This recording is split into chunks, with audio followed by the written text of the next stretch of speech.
আসসালামু আলাইকুম দর্শক, বিএনপির যুগ্ম মহাসচিব রুহুল কবির রিজভী সাহেব জামাত শিবিরের ভয়ঙ্কর একটি অভিযোগ তুলেছেন। আজকে মিডিয়াতে বলেছেন, ভোট চাইতে গিয়ে বিএনপির নারী কর্মীরা জামাত শিবিরের কাছে লাঞ্ছিত এবং নিগৃহীত হচ্ছে। কি ভয়ঙ্কর একটি অভিযোগ, যা সম্পূর্ণভাবে অসত্য।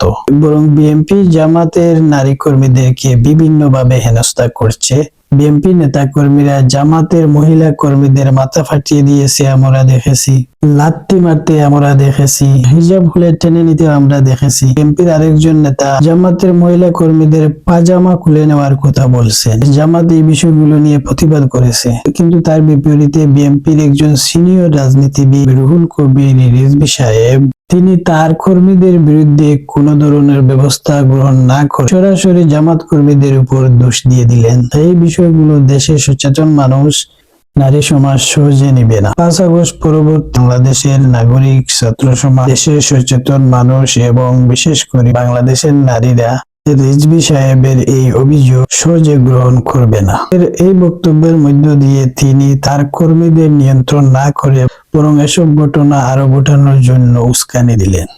বিএনপির সিনিয়র কয়েকজন নেতার কারণে বিএনপি মানুষের কাছে গ্রহণযোগ্যতা হারাচ্ছে এবং এর প্রতিফলন বিএনপি 12ই ফেব্রুয়ারি ভোটের মাধ্যমে পাবে।